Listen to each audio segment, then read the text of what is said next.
नमस्कार, मैं दिशा पामेचा आप सभी का हार्दिक स्वागत करती हूँ आज की इस क्लास में। हम बात करते आ रहे थे कि हमारी ह्यूमन एक्टिविटीज ने कितना ज्यादा इन्वायरमेंट पे, पर्यावरण पे दुष्प्रभाव डाला है। हमारी जो 5 बेसिक नीड्स हैं, हमारी एनर्जी, फूड, शेल्टर, वाटर और एयर, सभी तो कहाँ से आ रहा है? नेचर से आ रहा है। हम इनके बिना नहीं रह सकते हैं। तो हमें इन नेचुरल रिसोर्सेज को क्या करना पड़ेगा? कंजर्व करना पड़ेगा।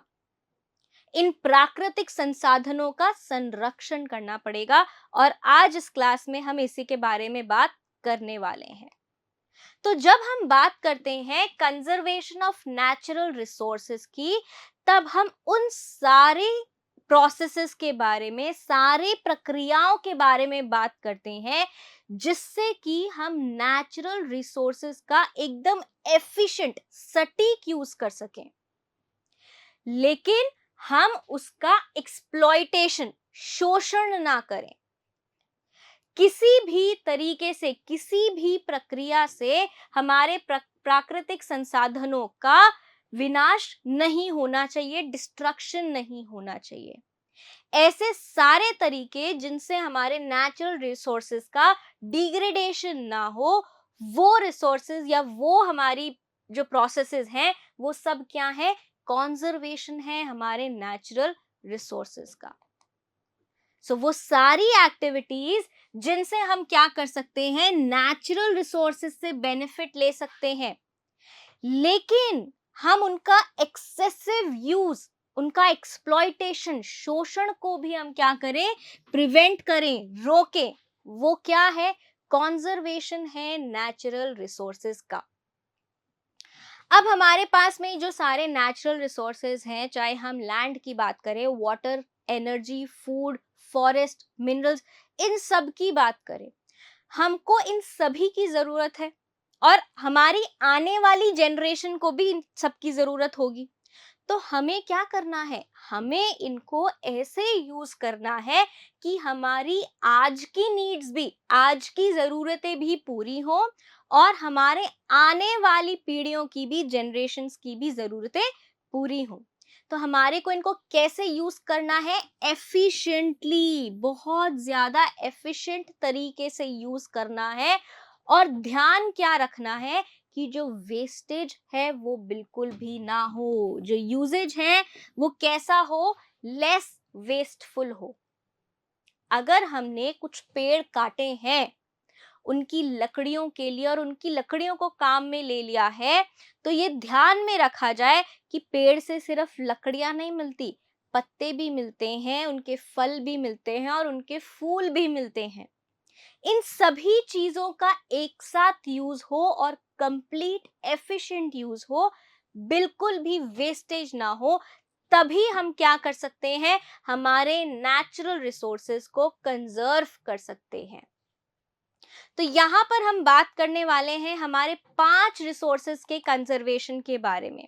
हम बात करेंगे यहाँ पे सॉइल कंजर्वेशन के बारे में, जहां पर हमारा खाना उगता है, सॉइल पर, लैंड पर, उसको तो हमारे को क्या करना है? बचाना है, कंजर्व करना है। फिर हम बात करेंगे वाटर कंजर्वेशन के बारे में। पानी जो हमारी धरती का 3/4 हिस्सा है, उसको भी हमें बचाना पड़ेगा। जी हाँ, हमारे को वाटर पोल्यूशन को भी रोकना होगा और हमें ये भी ध्यान रखना होगा कि जितना भी पानी हम यूज कर रहे हैं वो एकदम कुशल तरीके से यूज करें। फिर हम बात करेंगे एनर्जी कंजर्वेशन की, जहां पर हम बात करेंगे कि कैसे हम फॉसिल फ्यूल्स को बचा सकते हैं, इलेक्ट्रिसिटी का एफिशिएंट यूज कर सकते हैं और रीन्यूएबल एनर्जी के यूज से हम हमारी जो निर्भरता है नॉन रीन्यूएबल रिसोर्सेस के ऊपर, एग्जॉस्टेबल रिसोर्सेस के ऊपर, फॉसिल फ्यूल्स, कोल, पेट्रोलियम, इनके ऊपर से हमारी जो डिपेंडेंस है वो खत्म हो जाए, कम हो जाए। उसके बाद हम बात करेंगे फूड कंजर्वेशन की, कि जो फूड है हम उसको कैसे कंजर्व कर सकते हैं, कैसे बचा सकते हैं। ऐसे कौन कौन से तरीके हैं जो कि कभी किसी आपदा के टाइम में हमारे लिए, जो अगर हमने खाना बचाया है, वो काम आ सके। फिर हम बात करेंगे लास्ट में फॉरेस्ट कंजर्वेशन के बारे में, जहां आपको पढ़ के लगेगा कि अगर हमने फॉरेस्ट को कंजर्व कर लिया तो हमने ऊपर वाले सारे कंजर्वेशंस हासिल कर लिए हैं। तो चलिए आइए सबसे पहले हम शुरू करते हैं हमारे सॉइल के कंजर्वेशन के साथ में। जब हम यहाँ पर सॉइल के कंजर्वेशन की बात करते हैं या फिर हम बात करते हैं कि हमें किसी चीज को अगर बचाना है तो हमें किसके बारे में जानना होगा कि पहले तो वो चीज खराब कैसे हो रही है। तो हमने पढ़ा था कि जब हम डिफॉरेस्टेशन करते हैं या ओवर ग्रेजिंग करवाते हैं, हमारी जो भेड़ बकरियां होती हैं, अगर हम उनको बहुत ज्यादा चरने के लिए भेज दें, ओवर ग्रेजिंग हो जाए या बहुत ज्यादा डिफॉरेस्टेशन हो जाए, तो सॉइल इरोजन हो सकता है।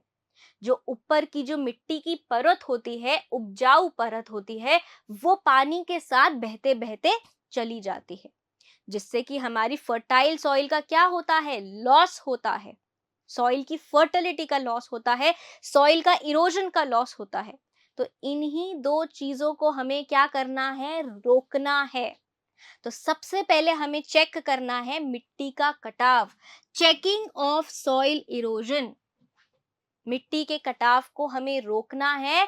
और दूसरा हमें क्या देखना है कि जो मिट्टी है वो और उपजाऊ कैसे बने, उसमें जो न्यूट्रिएंट्स हैं वो कैसे बढ़ाए जाएं, उनको कैसे और अच्छा बनाया जा सकता है। तो हमें क्या करना है, सॉइल की फर्टिलिटी को इम्प्रूव करना है, मिट्टी की उर्वरता में सुधार कैसे किया जाए। अब इसके भी हम काफी सारी तरीके हैं जो यहाँ पर हम डिस्कस करने वाले हैं। सबसे पहले हम क्या करेंगे, सॉइल की फर्टिलिटी को मेंटेन करेंगे। उसके बाद में हम क्या करेंगे, जो ग्रेजिंग है, जो भेड़ बकरियां गाय भैंसे चरती हैं, उसको कंट्रोल करेंगे। वापस से पेड़ लगाएंगे। आपने देखा होगा कितनी मुहिम, कितनी कैंपेन्स चलती हैं जहां पर क्या होता है, पौधारोपण होता है। कितने सारे ऐसे प्राइवेट कंपनीज हैं जो ये कहते हैं कि आप 1 रुपए डोनेट करिए और आपके 1 रुपए से हम पौधा लगाएंगे। तो ऐसी मुहिम हमें चलानी है। हमें खुद को एक रिस्पॉन्सिबल सिटीजन बनना है कि हमें हमारे पर्यावरण को बचाना है। चौथा हमारे पास यहाँ पर है टेरेसिंग। हम कैसे माउंटेन की स्लोप पर हम क्या कर सकते हैं, फार्मिंग कर सकते हैं, जिससे कि हम पहाड़ों के ऊपर की मिट्टी के सॉइल इरोजन को रोक सकें। कैसे हम कॉन्टूर प्लॉइंग कर सकते हैं जिससे कि वहां की मिट्टी फर्टाइल भी बने, वहां पर एग्रीकल्चर कृषि भी हो सके, फार्मिंग भी हो सके और सॉइल इरोजन को भी रोका जा सके। तो सबसे पहले हम यहाँ बात करते हैं कि सॉइल की फर्टिलिटी को कैसे मेंटेन किया जाए। अब आपको क्या लगता है कि अगर हमें हमारी मिट्टी को और उपजाऊ बनाना है तो क्या हम कर सकते हैं? हम ये कर सकते हैं कि उसमें हम फर्टिलाइजर्स डालें। आपने देखा होगा कि जब आपके घर में कोई बागवानी करता है तो वो क्या लेकर आता है, गोबर लेकर आता है, जिसको वो कहाँ डाल देता है, आपके बाग में डाल देता है। और कहता है कि इससे मिट्टी की क्या, मिट्टी और ज्यादा उपजाऊ बनेगी, फर्टाइल होगी, सॉइल की फर्टिलिटी बढ़ेगी। उससे गोबर से क्या होगा, आपके सॉइल में नाइट्रोजन की मात्रा, फास्फोरस की मात्रा और पोटेशियम की मात्रा बढ़ेगी। और ये जो एनपीके होते हैं, अगर ये अच्छी मात्रा में हो तो आपकी जो सॉइल की फर्टिलिटी है वो बहुत अच्छी हो जाती है और इससे जो यील्ड आता है पौधों का, जो उत्पाद होता है वो बढ़ जाता है। तो हम क्या कर सकते हैं, regular addition of manure and fertilisers, खाद और उर्वरक डालकर हम हमारी मिट्टी को और उपजाऊ बना सकते हैं। और हम क्या कर सकते हैं, क्रॉप रोटेशन कर सकते हैं। अब आपको पता है कि जो ये हमारे किसान भाई होते हैं, ये फसलें उगाते हैं, है ना। जब एक फसल उगकर निकलती है तो आपकी मिट्टी में से वो फसल क्या ले जाती है, सारे न्यूट्रिएंट, पोषक तत्व लेकर जाती है। और अगर उसी टाइम पे हम दूसरी कोई फसल लगा दें तो वो फसल शायद उतनी अच्छी नहीं होगी, क्योंकि मिट्टी में जो पोषक तत्व हैं वो कम हो गए हैं। तो मिट्टी के पोषक तत्वों को बढ़ाने के लिए एक और तरीका क्या है? एक तो हमने देखा कि खाद डालो, उर्वरक डालो, फर्टिलाइजर्स डालो।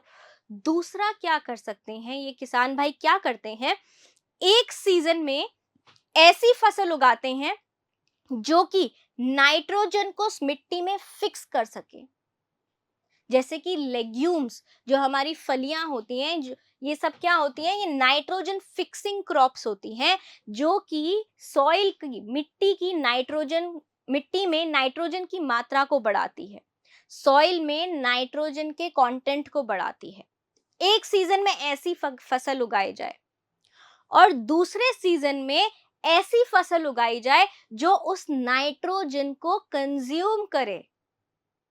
तो क्या होगा, एक बैलेंस बन जाएगा कि नाइट्रोजन अगर हमने डाला तो नाइट्रोजन कंज्यूम भी हुआ, और फिर से उसके बाद में वापस से क्या की जाए, ऐसी फसल उगाई जाए जो नाइट्रोजन को फिर से मिट्टी में फिक्स करे, मिट्टी में बांधे, और फिर हम ऐसी एक फसल उगाएंगे जो कि नाइट्रोजन को कंज्यूम करे। तो दो फसलों के बीच में हम क्या कर रहे हैं, ऑल्टरनेशन कर रहे हैं। इसको हम क्या बोलते हैं, क्रॉप रोटेशन, फसल चक्र बोलते हैं। कि एक बार हमने ऐसी फसल उगाई जो कि नाइट्रोजन को कंज्यूम कर रही है, तो दूसरी बार हमने ऐसी फसल उगाई जो नाइट्रोजन को फिक्स कर रही है। तो इससे हमारी मिट्टी की जो सॉइल फर्टिलिटी है वो बनी रहेगी। दूसरा हम यहाँ पे बात करते हैं कि हमारे को ओवर ग्रेजिंग कंट्रोल करनी है। जो हम हमारी गाय भैंसों को, भेड़ों को, बकरियों को चरने के लिए छोड़ देते हैं और चढ़ती रहती हैं, इतना ज्यादा चढ़ जाती हैं कि घास कुछ कुछ एरिया में खत्म हो जाती है, जिसके वजह से जो मिट्टी है वो क्या होती है, खुली छूट जाती है। अब हवा आएगी, मिट्टी को कोई बांधने वाला, पकड़ने वाला है नहीं। घास की जड़ें मिट्टी को पकड़ के रखती हैं, लेकिन घास सारी कौन खा गई, भेड़ बकरियां ये सब खा गए। अब इन घास ना होने की वजह से मिट्टी क्या पड़ी है, खुली पड़ी है। हवा आएगी और मिट्टी को उड़ा के ले जाएगी। इसे ही हम क्या बोलते हैं, सॉइल इरोजन बोलते हैं। पानी आएगा, बहा के मिट्टी को लेकर चला जाएगा अपने साथ में, क्योंकि वहां पर घास नहीं है जो मिट्टी को पकड़ सके, बांध सके, रोक सके। तो जब हम क्या करेंगे, ग्रेजिंग को, ओवर ग्रेजिंग को कंट्रोल करेंगे, तब हमारी मिट्टी का सॉइल इरोजन चेक होगा। और हम क्या कर सकते हैं कि अगर कहीं बैरन लैंड है, कहीं क्या है, बैरन लैंड है, कहीं पेड़ पौधे नहीं लगे हुए हैं, तो हम वहां जाएं, ग्रुप बना के जाएं, और हम वहां क्या करें, नए पेड़ पौधे लगाएं, रीफॉरेस्टेशन करें। जहां पर पेड़ पौधे नहीं है या जहां पर जंगल कट चुके हैं, वहां जाकर नए पेड़ पौधे लगाएं और नया जंगल बसाएं। इसे हम बोलेंगे planting of trees and vegetation. हम जाके क्या करेंगे, वृक्षों और वनस्पतियों का रोपण करेंगे। कितनी बार आपने न्यूज़पेपर में देखा होगा कि आज इस समाज ने क्या किया है, पौधारोपण किया है, इस कंपनी ने पौधारोपण किया है, यहाँ फलाना फलाना पौधारोपण हुआ है। तो ये सब हम क्यों कर रहे हैं, ताकि जो पेड़ पौधे हमने काटे हैं उनको वापस से लगाया जा सके। जो हमने हमारे पर्यावरण से लिया है वो हम हमारे पर्यावरण को वापस से दे सके। ये सारी तकनीकें हम कर सकते हैं। नेक्स्ट हम यहाँ पर बात करने वाले हैं टेरेसिंग के बारे में। अब आपको ये तो पता होगा कि जो पहाड़ है उस पे बहुत सारी फार्मिंग होती है, स्पेशली चाय की और कॉफी की। टी और कॉफी प्लांटेशंस हमारे कहाँ पर होते हैं, हिल्स पे होते हैं, हिल की स्लोप पर होते हैं। तो अब यहाँ पर होता क्या है, इस प्रोसेस को हम टेरेसिंग बोलते हैं। टेरेसिंग का मतलब क्या है, अगर मान लीजिए कि कोई पहाड़ है, क्या है, कोई आपका पहाड़ है, ऐसे उसकी स्लोप ऐसे होगी। अब यहाँ पर जो मिट्टी है स्लोप पर, अगर यहाँ से हमारे पास बहता हुआ पानी आ रहा है तो वो इस मिट्टी को अपने साथ लेकर चला जाएगा। तो इससे क्या होगा, इससे सॉइल इरोजन होगा, इससे क्या होगा, मिट्टी का कटाव होगा और यहाँ से मिट्टी बहकर चली जाएगी। तो जो टॉप सॉइल है, जो हमारी मिट्टी की ऊपर की उपजाऊ परत है, वो यहाँ से डिस्प्लेस हो जाएगी और सॉइल इरोजन हो जाएगा। इसी को बचाने के लिए, इस मिट्टी को कंजर्व करने के लिए क्या किया जाता है, इस पहाड़ के स्लोप को स्टेयर्स में कट कर दिया जाता है। कैसे कट कर दिया जाता है? स्टेयर्स में कट कर दिया जाता है, और इसको बोला जाता है टेरेसिंग। जब हम डिवाइड करते हैं स्लोप को बहुत सारे फ्लैट फ्लैट फील्ड्स में, ताकि हम जो पानी है उसके बहाव को कंट्रोल कर सकें, इसको हम क्या बोलते हैं? टेरेसिंग बोलते हैं। अब ऐसे काटने से क्या होगा? जैसे कि आप यहाँ फोटो में भी देख सकते हैं, सीढ़ियां बना दी गई हैं। ऐसे काटने से क्या होगा? अगर पानी यहाँ से बहता हुआ आ रहा है तो वो यहाँ बहेगा, यहाँ बहेगा, यहाँ बहेगा और यहीं रुक जाएगा। पानी क्या हो जाएगा? पानी की जो स्पीड है, गति है, वो कम हो जाएगी, और इससे जो हमारा सॉइल इरोजन है वो रुक पाएगा। साथ ही में हम यहाँ क्या कर रहे हैं? साथ ही में इन फ्लैट फ्लैट रीजन्स पर हम क्या उगा दे रहे हैं?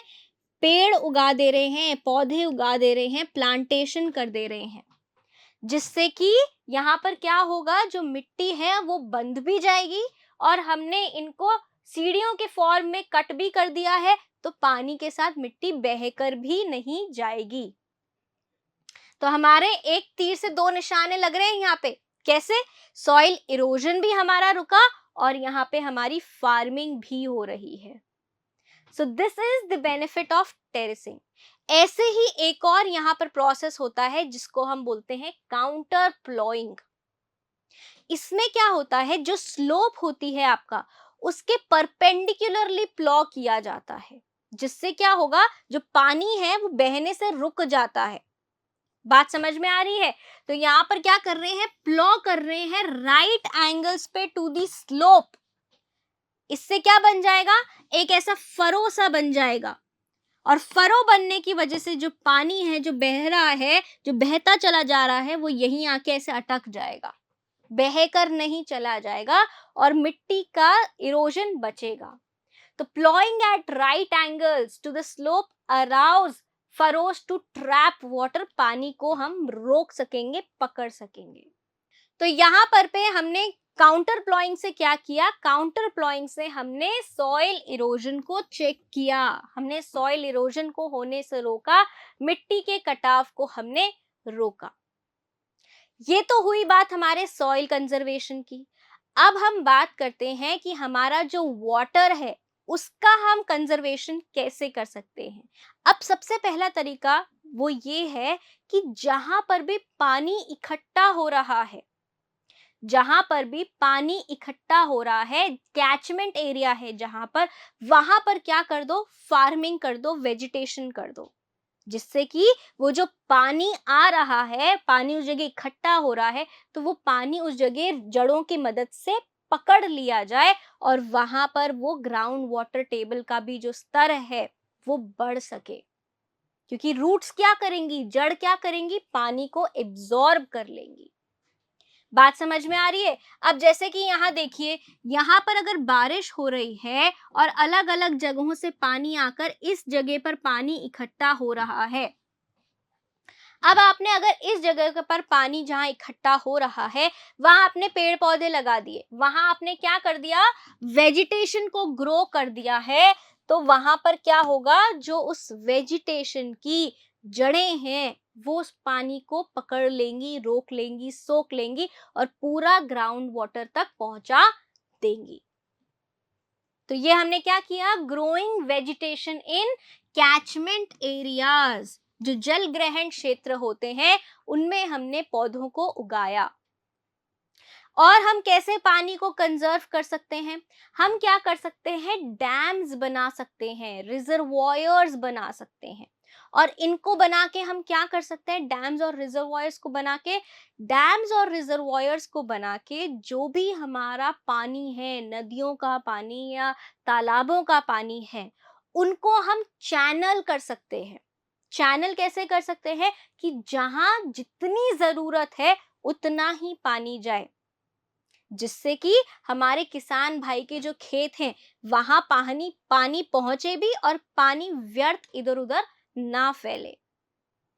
बात समझ में आ रही है? तो डैम्स और रिजर्वॉयर्स बना के पहला तो काम हम ये कर सकते हैं। दूसरा काम हम क्या कर सकते हैं, जब हम डैम्स और रिजर्वॉयर्स बना लेते हैं तो रिजर्वॉयर्स में पानी एक जगह इकट्ठा हो जाता है, और जब हम उस पानी को एक बहुत हाइट से गिराते हैं टरबाइन पे, तो उस पानी के फोर्स से हम क्या जनरेट कर सकते हैं, इलेक्ट्रिसिटी जनरेट कर सकते हैं। और ऐसी इलेक्ट्रिसिटी जो एक रिन्यूएबल एनर्जी से जनरेट हुई हो, उसको हम क्या बोलते हैं, ग्रीन इलेक्ट्रिसिटी बोलते हैं। तो पानी को इकट्ठा करके डैम्स और रिजर्वॉयर्स में हम क्या जनरेट कर सकते हैं, ग्रीन इलेक्ट्रिसिटी जनरेट कर सकते हैं। उसके बाद जैसा कि हम यहाँ देख रहे हैं कि हमारे पास में जो सीवेज आ रहा है, जो हमारे पास में नालों का पानी आ रहा है, जो घरों में से सीवर पाइपलाइन से हमारे पास में जो वेस्ट आ रहा है, सॉलिड वेस्ट आ रहा है, लिक्विड वेस्ट आ रहा है, सबसे पहले उसको ट्रीट किया जाए। क्या किया जाए, सबसे पहले उसको ट्रीट किया जाए, treatment of sewage and release of clear water into the reverse. जो सीवेज का पानी आ रहा है उसका पहले उपचार किया जाए, उसको साफ किया जाए, उसमें से जितना भी कचरा है, सॉलिड वेस्ट है, उसको निकाल लिया जाए। उसमें क्या जितने भी जीवाणु हैं जो बीमारियां फैला सकते हैं, उनको ब्लीचिंग पाउडर डाल के, क्लोरीन डाल के उनको मारा जाए, पहले पानी को साफ करा जाए और उसके बाद उनको नदियों में भेजा जाए। इससे क्या होगा, हमारा जो पानी है उसका हम कंजर्वेशन भी कर पा रहे हैं, साथ ही में जब हम उस पानी को वापस नदियों में भेज रहे हैं तो हमारी नदियां भी बच जाएंगी। नहीं तो अगर हमने गंदा पानी या नाले का पानी हमने नदियों में अगर डाल दिया तो हमारी नदी भी क्या होगी, प्रदूषित होगी, और पानी तो वैसे भी बर्बाद हो ही रहा था। और हम क्या कर सकते हैं, जो हमारा इंडस्ट्रियल वेस्ट है, जो केमिकल सब्सटेंसेस हैं, मान लीजिए कि डाइंग इंडस्ट्री से आ रहा है या लेदर इंडस्ट्री से जो गंदा पानी आ रहा है, इनको पहले क्या किया जाए, ट्रीट किया जाए। इनको क्या किया जाए, ट्रीट किया जाए। इनमें से सबसे पहले जो भी केमिकल्स हैं उनको हटाया जाए। और अगर गर्म पानी है, जो हॉट वाटर है, उसको सीधा नदियों में ना डाला जाए, नहीं तो क्या हो सकता है, थर्मल पोल्यूशन हो सकता है। थर्मल पोल्यूशन क्या होता है, अब आप मान लो एक तालाब है, उसमें बहुत सारे जीव जंतु, मछलियां रह रही हैं, सब कुछ रह रहा है, पेड़ पौधे हैं। अब अचानक से आपने लाकर कहीं से बहुत सारा गर्म पानी उस तालाब में डाल दिया, तो जो उसके अंदर मछलियां रह रही हैं, जो दूसरे जानवर रह रहे हैं, उसके अंदर पेड़ पौधे रह रहे हैं, वो तो सब झुलस के मर जाएंगे। तो इसलिए जब भी इंडस्ट्रीज से कोई भी वेस्ट आए, चाहे केमिकल वेस्ट हो, चाहे हॉट वाटर हो, हमारे को उसको सबसे पहले क्या करना चाहिए, ट्रीटमेंट करना चाहिए, जिससे कि हम किसी भी प्रकार का रासायनिक और तापीय प्रदूषण को रोक सके। उसके बाद हम यहाँ पे क्या कर सकते हैं कि जितना भी हम पानी यूज कर रहे हैं उसको ठीक ढंग से यूज करें, चाहे वो नहाने में, चाहे वो धोने में, चाहे वो हम किसी भी प्रकार के डोमेस्टिक यूज में अगर हम ले रहे हैं, तो उसको हम बहुत ही सोच समझकर, समझदारी से इस्तेमाल करें। फिर हमारे को जितना भी पानी नेचर से मिल रहा है, चाहे वो रेन वाटर से मिल रहा हो, चाहे वो वाटर शेड्स में हो, उसको हम हार्वेस्ट करें। अभी बहुत सारे हमारे प्रदेशों में क्या हुआ है, ऐसा कंपलसरी कर दिया गया है कि एक हद से ज्यादा अगर आपके घर का एरिया या लैंड का एरिया अगर आपका बड़ा है, तो आपको वहां पर रेन वाटर हार्वेस्टिंग करनी पड़ेगी। रेन वाटर हार्वेस्टिंग क्या है, मतलब आपके छत पे जितना भी पानी आता है बारिश का, वो इकट्ठा होकर पाइपलाइन से नीचे अंडरग्राउंड टैंक में इकट्ठा हो जाए, और उस पानी को आप फिर वॉशिंग के लिए, क्लीनिंग के लिए, गार्डनिंग के लिए, इन सब कामों में लगा सकते हैं। जैसा कि आप यहाँ इस पिक्चर में देख रहे हैं कि ये बारिश हुई और यहाँ पर बारिश कहाँ पड़ी, घर की छत पर पड़ी, तो ये जो रन ऑफ है, ये सारा पानी बहकर कहाँ आ गया, एक पाइपलाइन में आ गया, एक गटर में आ गया, और इस पाइपलाइन के जरिए ये कहाँ जा रहा है, एक फिल्टर से होता हुआ, फिल्टर क्यों लगाया हमने? कि अगर कोई मिट्टी है या कोई ऐसा सॉलिड कचरा है, बाल है, पेपर है, कुछ भी ऐसा कचरा है, वो इस फिल्टर से छन जाए और फिर पानी हमारा टैंक में आ जाए। और फिर यहाँ पर हमारा जो पंप लगा हुआ है उससे हम वाटर कर सकते हैं। किसको वाटर कर सकते हैं? हमारे बागवानी में काम में ले सकते हैं, हमारे टॉयलेट्स में यूज कर सकते हैं, धोने में, कार वॉशिंग में यूज कर सकते हैं, क्लोथ्स वॉशिंग में यूज कर सकते हैं। और अगर हमारे को ये यूज में इतना नहीं आ रहा है तो उससे हम हमारे ग्राउंड वाटर को भी रिप्लेनिश कर सकते हैं। मतलब कि जो पानी हम हमारे पर्यावरण से ले रहे हैं, वापस से हम उसको वो पानी दे भी रहे हैं। यही मतलब है हमारे कंजर्वेशन का।